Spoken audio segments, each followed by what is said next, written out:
Hello team and welcome back to the channel. So first of all, huge thanks to you for giving an awesome support on last two videos. Coming today's video, so in today's video we'll be understanding how many DevOps environment are there, what exactly each DevOps environment means. Then we are going to see branching strategies. In branching strategy, I'll be covering two strategies. One that is very general that you'll be able to see everywhere. Second branching strategy will be the one that I have actually used in my company. Then we'll be understanding how to set up GitHub organization and how to set up repository inside it, because in reality companies are going to prefer setting up repo inside the organizations. Thirdly, we are going to see how to set up different teams or groups inside organization on GitHub and how to set up users, right? So all these things will be covered today, so make sure that you watch the video till end. And also team, huge recommendation that make sure to implement whatever is covered today by today itself, right? Now, with that being said, let's get started. So team, before we get started, make sure to subscribe to channel so that you don't miss out any of the videos. Also team, batch 10 of DevSecOps and Cloud DevOps is open for enrollment. You can check it out as well. It has 40 plus projects and you will be getting immediate access to 120 plus hours of content. There is a dedicated Discord server for doubt resolution and all those things. So all the details of this course will be in the description, which you can check out. So team, first of all, let us understand about DevOps environment, how many environment are there and what exactly they are responsible for. So in DevOps, we have 5 environments. First, we have Dev environment, then we have QA environment, then we have PPD environment, then we have prod, and then we have DR environment. Dev environment, it's short for development environment. Now, from the name itself, you can understand that this environment is responsible for testing or running the newly developed features. For example, let us say that currently, let's say you are working with Zomato or any other application. Okay, so client says, okay, we need to add some new features. Okay, for example, let's say client says we want to add some button, we want to change the background color, right? So developer are going to write the code which is responsible for adding the button and changing the background code, right? So once the code is written, the first level of run of the newly added features will be done in Dev environment, right? So here main focus is to check if the application, the new code that has been written by developer, is it working fine in the environment or not. Environment, you can say it's like Kubernetes cluster, because that's where we deploy applications. So first level of running of the application, newly added code will be done in Dev environment. Okay, you can also understand this Dev environment as the lower environment or lowest environment. Okay, similarly, anytime any new feature needs to be added, so code will be written by developer and that piece of code will be run inside the this Dev environment. Okay, for example, let us say this is our original source code of the application, right? Plus there will be some new code written. For what? For feature 1 and feature 2. Feature 1 was to add a button, feature 2 was to add background. So new source code will become like this, correct? Because these are also now part of the code. So this is the first time the code has been written. So this time, once the code has been written, it should be deployed. Now this application, this new application will be deployed to Dev environment, where we will be seeing if the code is running or not, if the code is working as it is supposed to or not, right? So this is the development environment or lowest environment where you deploy the newly written code to test if it is running or not. Then we have QA environment, which is short for quality assurance. Now here main task is to find out what kind of bugs we have, what kind of issues we have in the written code, and also to execute all the testing scenarios. There are different ways to run test cases, like using Selenium, using Cypress, Robot Framework. There are so many different tools available for performing different kind of testing. So all those things will be done in QA environment or quality assurance environment. Again, main task in this environment is to make sure that whatever code we have to remove all the bugs. We have to make sure that it is free of bugs and it is tested. The code is properly tested. So this environment is responsible for that. Then we have PPD, which is short for pre-production. Now from the name itself you can understand that pre-production, that means before we deploy the application to live environment, or before we deploy the application to production environment. Before that, we try to deploy the application to PPD environment or pre-production. Now, the configuration of this environment and the prod environment. Prod environment is what? Prod environment is the live environment. For example, we have Zomato. So it is supposed to be like accessible by public. So when we deploy to prod, then the application becomes accessible to public. So prod environment is what? Live environment, or the like the actual environment where it will be accessible to the dedicated audience, right? So before we deploy the application to prod environment, what we do, we deploy the application to pre-production. Now, as I said, pre-production environment is having the same configuration. Why it is having same configuration? So that we can test how the application will behave in live environment or prod environment. Okay. Before we deploy to real environment like the live or prod environment, we need to run the application in PPD or pre-production, which is having the same configuration as prod, so that we can test the application, or we can like run the application in a similar same environment as prod, and we can see how it is behaving, like how exactly it is working, right? So this is PPD. Then we have prod environment. You can also say it like a real environment. Okay. Now this is the main environment which, like, when application deployed to this environment, it becomes accessible to dedicated audience. Like for Zomato kind of application, it is the general public. There are many internal applications. For them, the dedicated client is the dedicated audience, right? So it could be like that. So prod environment is the most important environment, and we need to make sure that before we deploy the application to prod environment, the application should be free of any kind of bug, any kind of issues. Okay. So prod environment, you should understand like that. So team, next up we have DR environment, which is short for disaster recovery.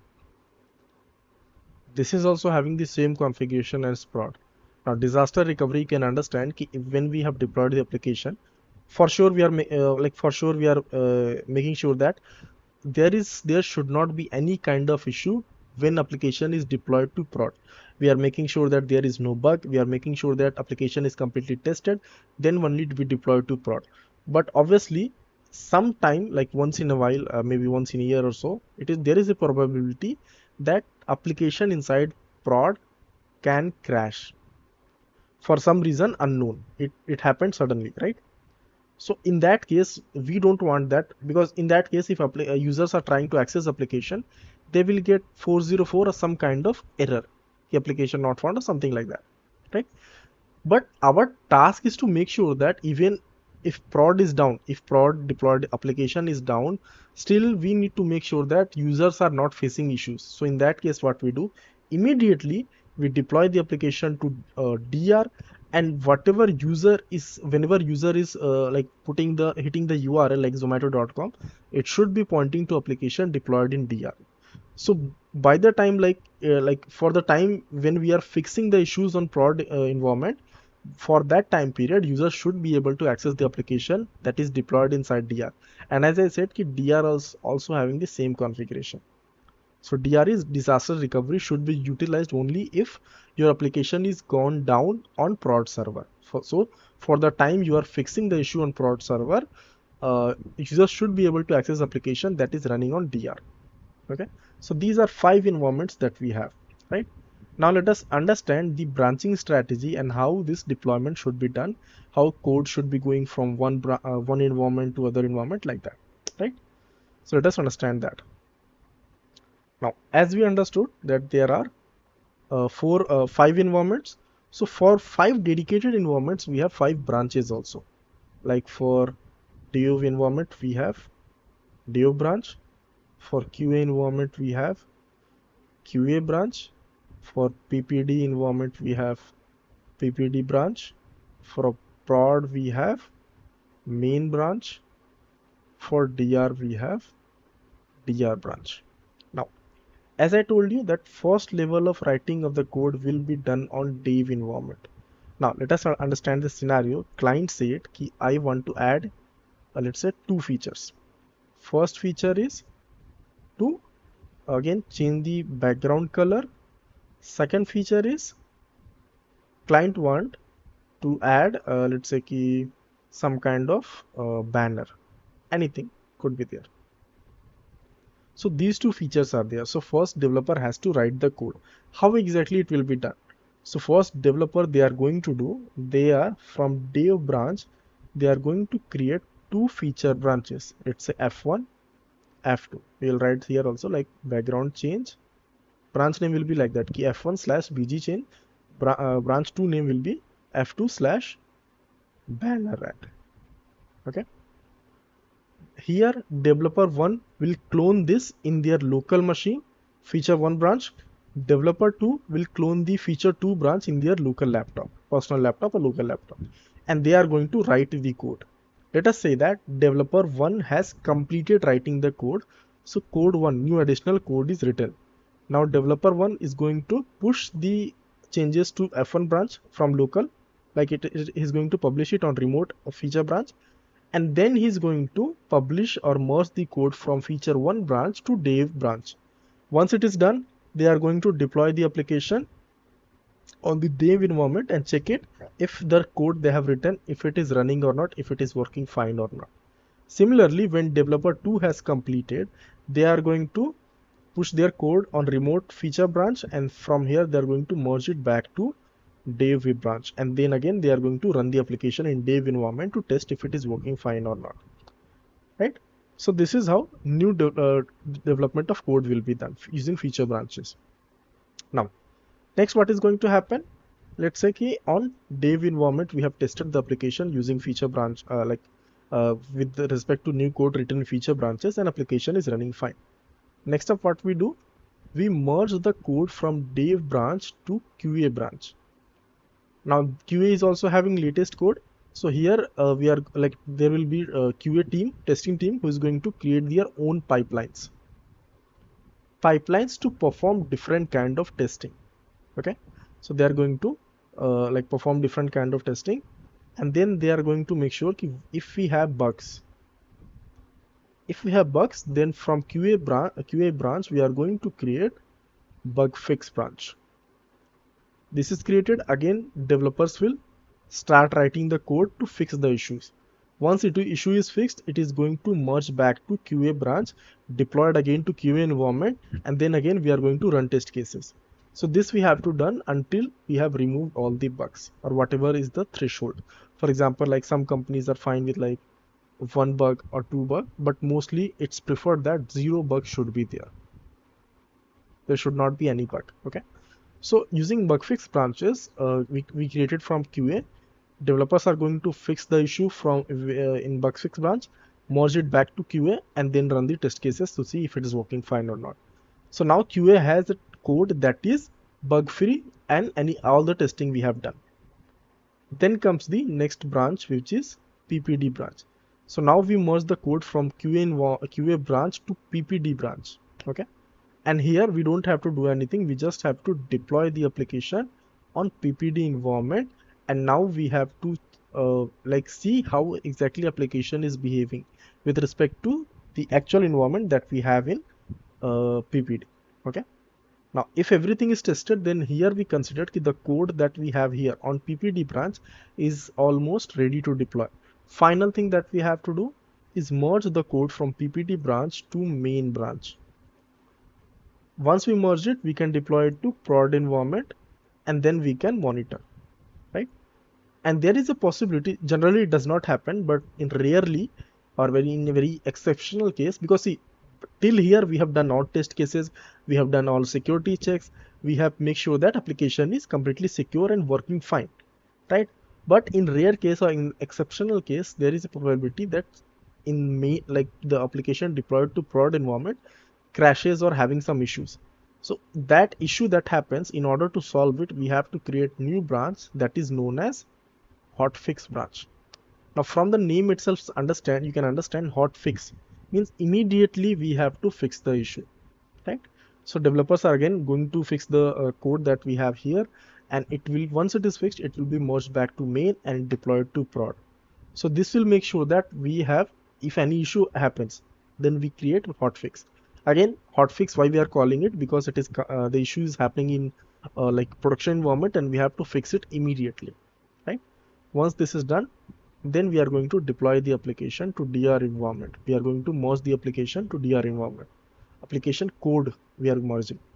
Now in DR also there could be two scenarios, because managing DR environment, one option is that you are always running the application, so that if main branch goes down, if main like prod environment goes down, environment application goes down, we can redirect the users to DR environment in this case when application is always running. But obviously you can understand that running application parallelly, same application twice parallelly, it's going to be very costly.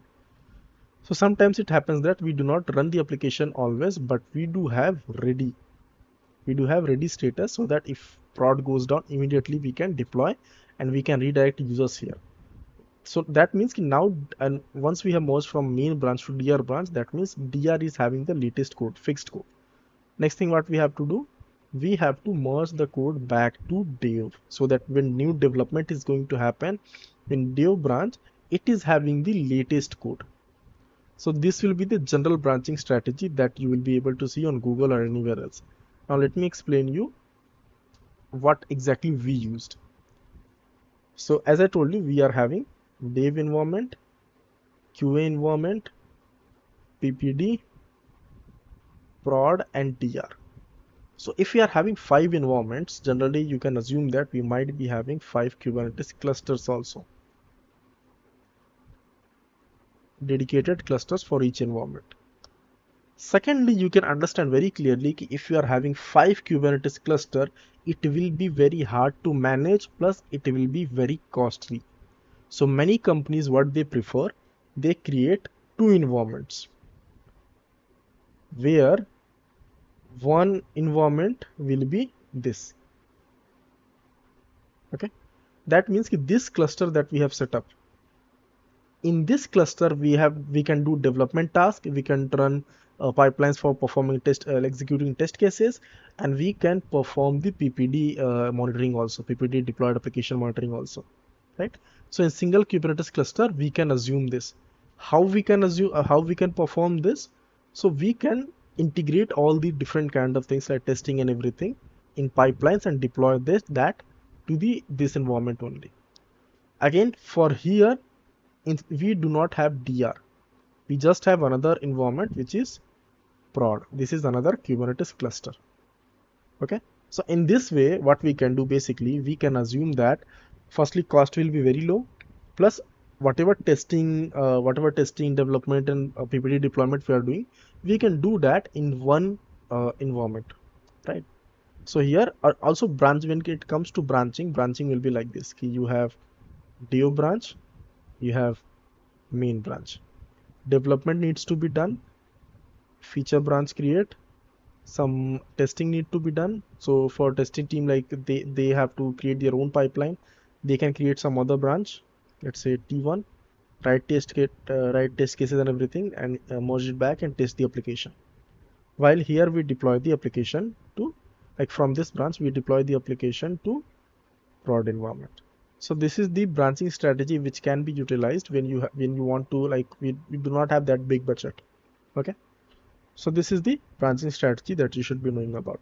When going for interviews, you should be choosing this to explain, because this is the general one and everyone knows about it, right? Also, to explain this one little bit detail, let me explain you. Let's say we have an application, let's call the application as XYZ. Currently it's on version 1. Now we have to upgrade the application to version 2, which has some new code. How it's going to be deployed? So here this is what happens. Dev branch we have. From this we create RC1, which is short for release candidate 1. This will be having the latest code for version 2. We will deploy it to dev, like we will write the code for updated version of the application, merge it back to dev, deploy on the dev environment, run test cases, test like do all the things that we have to do with respect to dev, QA and PPD. So all these things we'll be doing, and let's see we found out okay, there are some bugs. So what we are going to do, we are going to create bug fix branch, fix the issue, merge it back. Then we create second RC2, this is release candidate 2, deploy back to dev environment again, verify if everything is fine and we are still having like 1 or 2 issues, fix that and merge the create bug fix, merge it back to dev, deploy again. This time we create RC3. So this is like iteration happening, right? RC1, RC2, RC3. This is how Kubernetes upgrades also happens. So till RC3 we will make sure that all the issues are fixed. All the issues are fixed. And we merge it back to dev, deploy to dev, we see okay, everything is working fine. So everything is working fine. We merge the dev branch code to main and we deploy to prod. But in this scenario, one issue is there since we do not have DR. So if any issue happens in prod environment, application will definitely go down. We just need to make sure that we are creating the, like developers are creating the hotfix branch and fixing immediately. That needs to be done. So this is what branching strategy that we have, that we use in our company. Okay. Now let us understand how we set up the GitHub organization and set up the repository in a proper and correct way. So team, once we have understood about the branching strategies, we can focus on understanding how to set up repo and how to manage access to different repositories, right?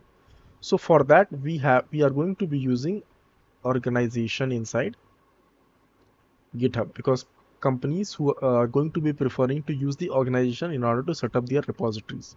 So I'm going to explain how exactly we are going to do everything. So one of the main features that you get here is known as RBAC, role-based access control. Let us say that you have around 30 employees in your project. Out of that, we have around 20 developers. We have around, let's say, 5 reviewer. Reviewer means people who can check the pull request and approve it. And there are 5 DevOps engineers as well. Okay. So now we need to understand how we need to manage access for different users. So for that, what we can do, we can create 3 groups. First group we will create known as developer group, or you can say inside GitHub we say teams. So 3 teams we are creating. First is developer, second we have reviewer, third we have DevOps, and let's say one more we have just reader. Once we have created the team, next thing what we are going to do, we are going to assign specific roles to these teams. For example, to developer, I assign the role like write, which basically means that now developer will be able to write the code and push to repositories. Okay. Again, see, when you create teams, you have 2 options. One option, you can use this team for specific repo, or you can set up this team for all the repo. These 2 options we have, right? Which we are going to see, both of them we are going to see. So for developer, let us say I give the permission write, which will make sure that developer has permissions to write code, commit and push it to GitHub repository, right? Reviewer will have a permission or role that is known as triage. What is triage? Triage means, here if I show you in detail, you can see here write permissions, push code, create branches and create pull request. Triage means read permissions plus manage pull request, closing, approving, those kind of things, right? And just read permission means just to viewer kind of access or reader kind of access, while admin role, what it gives, full control, including manage repo settings. Okay. Maintain role gives write permission plus managing the settings. Okay. So here what we are going to do, for reviewer we are going to give triage permissions, means they can read the code, they can see the code and they can approve the pull request, right? For DevOps we can set up admin role, so that DevOps has complete control over the repositories, so they can perform all kind of tasks. Okay. Then we have reader. For them we are just giving read permissions. Okay. Now see, it is not mandatory that admin permission should be given only to DevOps. Some companies do not prefer to give admin access, some companies will prefer, but generally the people who are like owner, they will be given admin access for sure. DevOps I'm just writing like optionally, but again it's up to company. So once we have created these 4 teams and we have given them certain roles which I just explained here, then we can assign people. So here in developer team we are going to add all the 20 developer, so that they will have the right permissions by default. So this is like very easy, like in one go you can get right permissions to all the developers, right? Again I'm saying here we have not defined specific repo or all repo. We have not defined that. That will be coming later on. Then we have triage. Here we can add the 5 reviewers that are part of our project, right? Then we have admin. So there will be some kind of admin. Let's say 5 admins we have. Okay. So we can add the 5 admins here who will have complete controls. Then we have readers. So some new person is coming who just want to go through the repositories. For example, if in your company auditing happens, like auditor need to check if code compliance is being followed or not, proper way to create and manage repositories being done or not. It's like contract basis. For short time period we have to give, so we can give them read access so they can go through things, they can see things, but they cannot modify anything. So let's say we will just write it like auditor or someone who is coming for short period of time, right? So we can add people like this. Now, so this is like RBAC. We understood that this is how we can set up permissions, but how exactly we have to do that? So let me explain you in detail. So first what we are going to do, we are going to create organization in GitHub. Once you have created organization with a unique name you have to give. Okay. Next thing what you can do, you can set up base permissions. Base permissions means people who are just part of organization but not part of any group. So what kind of permissions they will be having? So by default we just give like read kind of permissions to them, so that they can go through repositories but they cannot modify, they cannot make any kind of changes. These are like base permission, mean default permission will be given. Okay. Next thing what we can do, we can inside the organization we can create teams, the teams that I explained above. When you create here inside organization itself, you have again option for giving permissions. What permissions? You can set up permissions to all repo. Okay. Let's say this is like first we created admin team, so we gave the admin access control to all the repositories. Then we created, let's say, developer. So by default here, if you want that certain developer that is common to all project, you can give access, write access to all repo again. Okay. But if this developer is not supposed to be part of all the project but just 1 or 2 project, then you have to add this developer, add this specific group with you have to attach this team group that we have created, this team we have created, we have to attach it with specific repositories and then set up permissions. So those permissions will be specific to the repositories only. Okay. Second thing what we are going to do, we are going to create a repository. Inside repository we have option, inside repository also we have option to create teams. So we can create teams also that we want to be specific to repo. For example, I'll create a team as dev and then let's say repo name. Once we create the repo here, once we create the team here, then we can attach it to repo and then we can give it specific permissions. And this thing will make more sense once we come to hands-on. So let me show you in detail.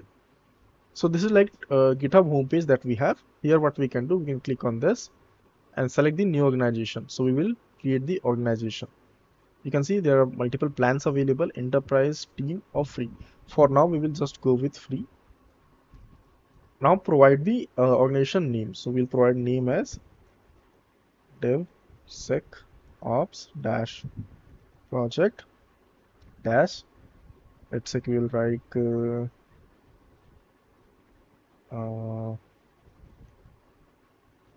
company, or maybe let's write XYZ, something you can write. It is supposed to be unique. So if I click here, you can see it is unique. But if I write this and search here, you can see it's not unique. So make sure to pick a name that is unique, right? So we can write anything like org also. Okay. Contact email you can give.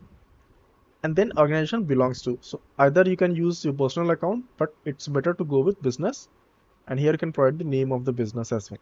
Okay, then we have to verify. So let us verify with this and submit. Final thing we have to do is agree to terms and conditions and click on next. So this will be able to create the organization. Okay, and here if you want to add people directly to organization, you can add them here by providing the username or full name or email address. You can add them. So for now we will just skip this step. Now organization is created, and this is the first thing that you are going to see. So first you have this option, invite to first member. You can send you can click on invite and provide email address. You can also export if you have a JSON or CSV file which has information about that users, like emails. You can directly export them as well, or you can invite them, right? But we will again leave this as it is now. Here we have to go with customize member permissions. So here we are going to set up the base permissions or the default permissions. Okay, so I'm giving read permissions. If you want, you can just remove that also, but by default I'm just giving read permissions.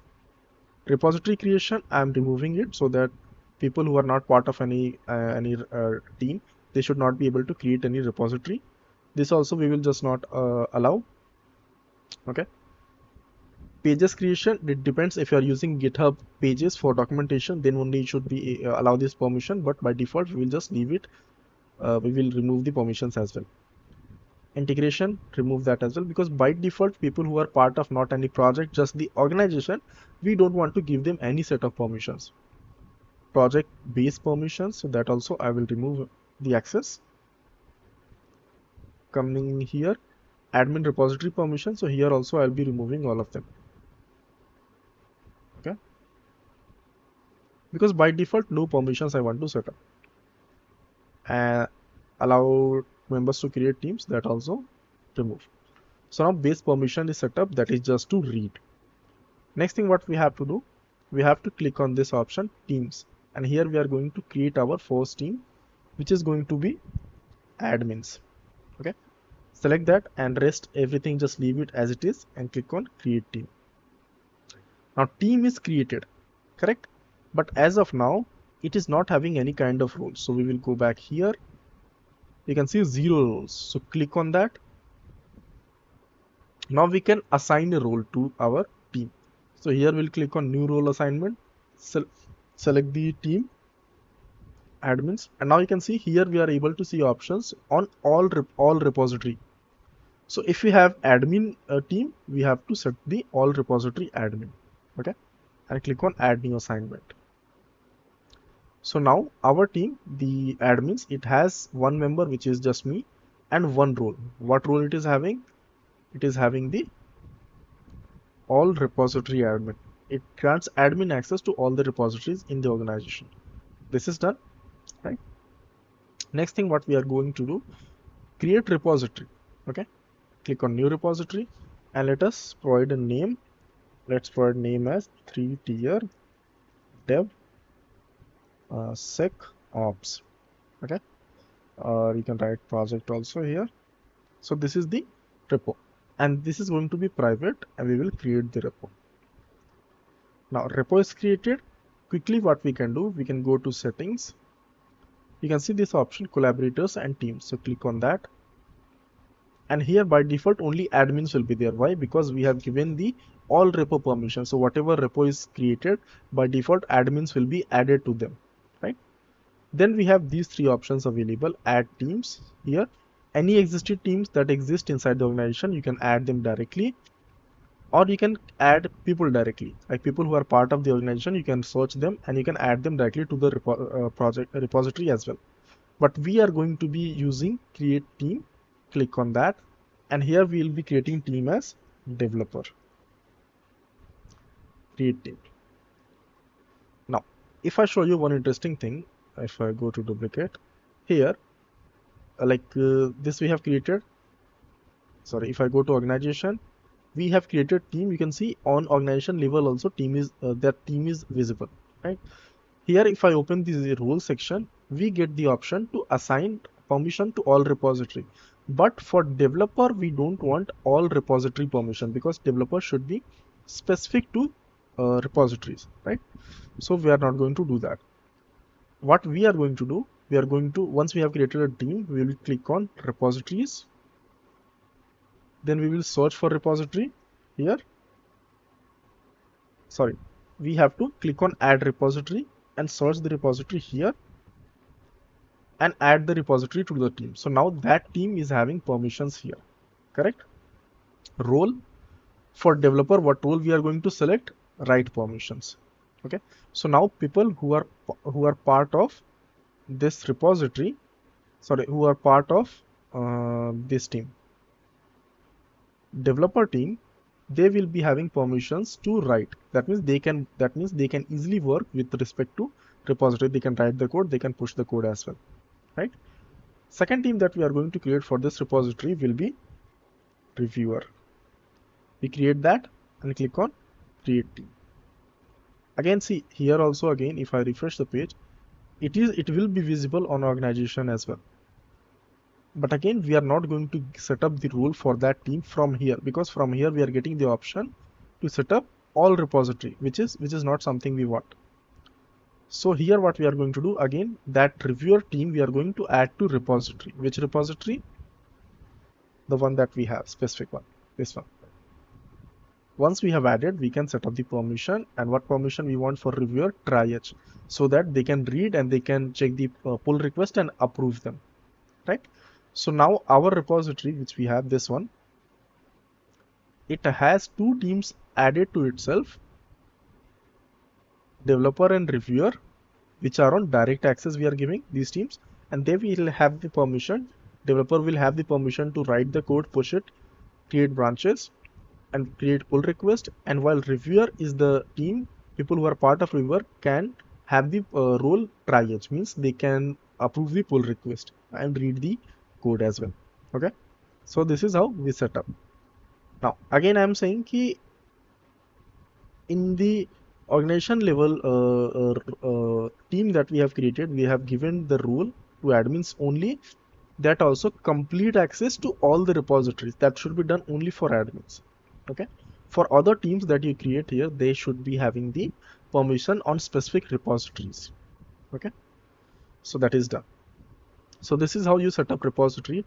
But there is one very interesting thing that you should be knowing about. If I scroll down, you can see this section, create branch protection rule. So we have to set up rules in order to protect branches. What exactly do I mean by that? So let me explain you in detail. So then, before we understand the branch protection rules, before that, let us push code to our repository. This is the repository, right?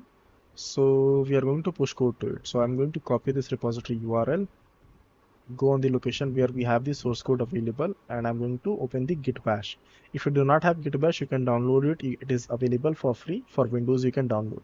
So I have it already this available, so I can open git bash, and here I can run the command git clone then repo URL. Now there is a possibility that you can see it is giving error authentication field, because as of now we do not have the token available. So for that, you can go on your profile, go to settings, scroll down to developer settings, personal access, and go to tokens and click on generate new token. So we are going to create classic token, provide any name, select the expiration, and then select the scope, like what level of permissions will be available to the token. So I'm giving all permission except the delete repo permissions. So I'll copy this. Let's wait. Okay, generate token. Now make sure to copy this token somewhere, because it won't be visible afterward. So I have copied this, right? And coming back here, we are going to run the command one more time. This time a new pop-up should coming. You can see here this. We'll select the token option, and we can add the token that we just created. So I'll copy this and add it here. Click on sign in. So now token is available and it is able to clone the repository, right? So we will go inside the repository, right? So now we are going to copy the code inside the actual repo inside our organization. Once we have copied, we can execute command git add dot git commit -m, and a message we can write like push the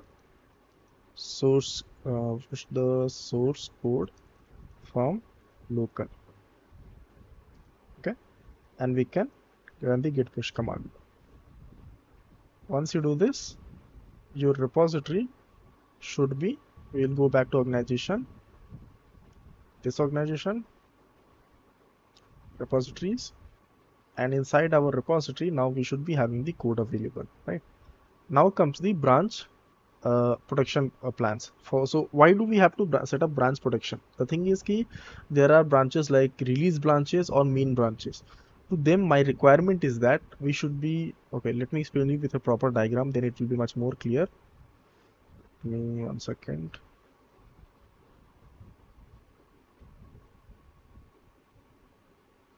Okay, so let us say that we have multiple branches, like we have main branch, we have DU branch, we have PPD, we have DR, we have some kind of feature branches, we have some release branches also, right? So I want that push to main branch and release branch should not be happening directly.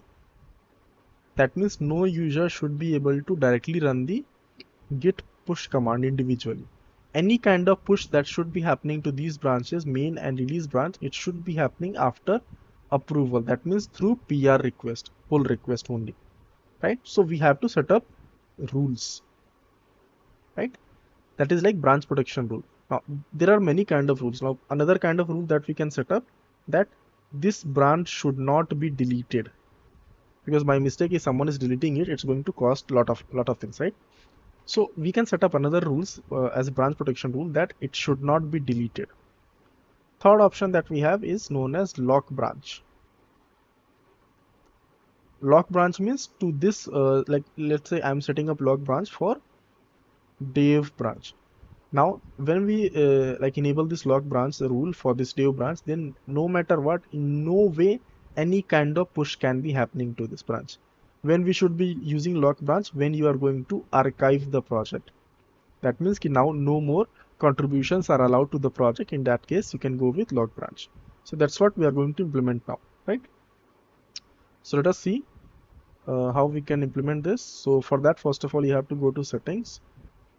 On left side, you'll be able to see rules. You have this option rule sets. Click on that. And now you can click on new rule set. Now branch rule set, right? So we'll open that. Rule set name. First I am going to see only PR push to main. Okay, this is the name I'm giving, right? Then we have enforcement. So as of now, once you have created the branch rule, you can enable it. Enable means make it active. Then we have bypass list. This will come to later. Okay. Then we have target branches. So here I want to use branches. We will write main. So I want to apply this pattern that I'm going to apply this rule that I'm going to create. It should be only on main branch. Now, first you can see already we have added restrict deletions. That means ki nobody can delete the main branch. That is one option. You can see multiple places you might be having this option only allow users with bypass permissions. Basically means ki whatever rule we are setting, who can bypass it, means ki who can for which person or for which scenario these rules won't work. So you can add here in bypass. So I want that only admins should be able to bypass the rules that I set up. That means ki whatever rules we apply, these rules don't apply to admin users. Okay, that we can set up. Then comes the other part. So here we have to set up whatever is like we have to set up the conditions or rules which will make sure ki no direct push is happening to main branch. Okay. So now let us understand which rules we have to set up. First, make sure you are selecting this, which will make sure that no user can directly push to main branch. Then we have to select require all pull requests before merging. Require a pull request before merging. When we are merging, there should be a pull request, and there should be minimum one approval required. Out of these two options, we'll select these two, which basically means that require conversation resolution. So in our pull request, if we have some comments or discussion going on, that should be resolved before the pull request happens. Then we have this option, require approval for most recent reviewable push. It's basically to avoid any kind of sneaky push. For example, if some user is trying to sneak in some code, or basically merge some code that is not being that has not been reviewed by explicitly someone else. So in order to make sure that some other than the user who has created the pull request, there should be someone else also to approve it or review it. So for that purpose, we will enable this, and here we will just leave it all these options, and rest everything seems fine. Make sure you have selected this option also, restrict updates. Now click on create, and let's see. Now what we have to do, we will activate it. Okay, so it should be activated, but again, as we can, let me save it. Again, you can see these rule sets won't be applied because we are using the free version of organization. This option will be available if you are using the upgraded version, which is the GitHub team. As you remember, there are three versions: free, team, and enterprise. So in team version, this will be available. But yeah, this is how you can set up the protection rules specific to main branches. Okay, so yeah team, that will be all for today, and try to implement whatever we have whatever hands-on we have done today. Make sure to implement it by today itself, so that you are on the same page as me, right? So yeah, that will be all, and thanks for watching guys. Have a nice day.